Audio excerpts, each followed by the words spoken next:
नमस्कार दोस्तों, स्वागत है आप सभी को मनमोही न्यूज में। मैं मनोज कुमार मुखिया। दर्शक वृंद, आप सभी को पता है कि खेसारी लाल यादव जी का अभी एक कार्यक्रम था बरजुआ ताल नेपाल में, जहां पे खेसारी लाल यादव का बहुत ही ज्यादा नुकसान हुआ है और बहुत ही ज्यादा दुख तकलीफ झेलना पड़ा है। खुद खेसारी लाल यादव पत्रकार सम्मेलन करके बताया है कि मेरा 4 स्कॉर्पियो जला दिया गया है और 1.5 करोड़ का नुकसान है। तो अब आपको बता दें कि खेसारी लाल यादव इतना दुख तकलीफ झेलने के बाद भी फिर नेपाल में आने के लिए चर्चा में है।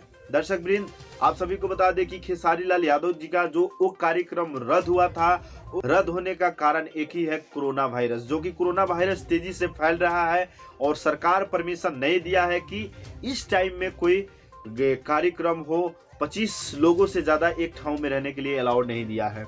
अब आपको बता दें कि खेसारी लाल यादव उस घटने के बाद फिर से नेपाल आने वाला है।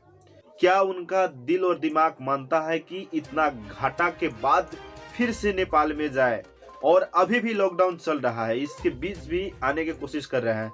जबकि आप सभी को बता दें कि लॉकडाउन की वजह से प्रशासन उनको बाहर होटल से निकलने नहीं दिया और कार्यक्रम रद्द हो गया, जिसके वजह से वो टिकट शो था, मेला महोत्सव के नाम पे टिकट उठाए थे आयोजक टीम, इसके वजह से उनका 4 स्कॉर्पियो जला दिया गया।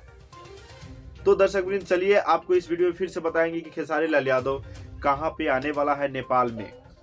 सरहद देव के देव महादेव के मंदिर में मौलापुर पतौरा 1 मार्च को आप सबके बीच में मौलापुर पतौरा में भगवान शिव के प्रांगण में मैं आशीर्वाद लेने आ रहा हूं आप सबका, और भगवान शिव के साक्षात आशीर्वाद लेने आ रहा हूं। तो आप प्लीज़ आइए और अपना प्यार आशीर्वाद मौलापुर पतौरा में आप आइए और ढेर सारा प्यार आशीर्वाद दीजिए।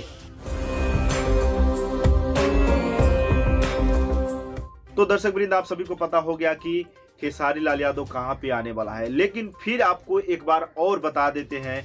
रोहतहट जिला का मौलापुर नगर पालिका पतौरा में अवस्थित एक पुरातात्विक महादेव, जहां पे आप लोग को एक अद्भुत चीज देखने को मिलेगा, वहां पे आने वाला है मधानी महायज्ञ में और सांस्कृतिक कार्यक्रम में। मैं ये नहीं कहता कि खेसारी लाल यादव ना आए, लेकिन खेसारी लाल यादव का बहुत ही कमी देखता हूं, और इससे पहले ही कमी का कारण ही थोड़ा उनका इतना नुकसान हुआ है। जैसे कि उनका कार्यक्रम करना है तो एक टीम पहले ही भेज के वहां के क्या कानून है और कैसे वहां प्रोग्राम होता है, सारे जानकारी ले लेना बहुत ही एक उनके लिए लाभदायक है। तो उसी तरह आप सभी को बता दें कि खेसारी लाल यादव का कार्यक्रम बहुत ही जल्द होने वाला है मौलापुर नगर पालिका द्वारा, और उनके प्रभु साहब बुला रहे हैं। तो आप सभी से बता दें कि खेसारी लाल यादव का कार्यक्रम देखने के लिए आप सभी आइए और अपना प्यार दुलार आशीर्वाद दीजिए। और ये वीडियो कैसा लगा आप लोग लाइक कमेंट करके जरूर बताइएगा और ज्यादा से ज्यादा शेयर कर दीजिए।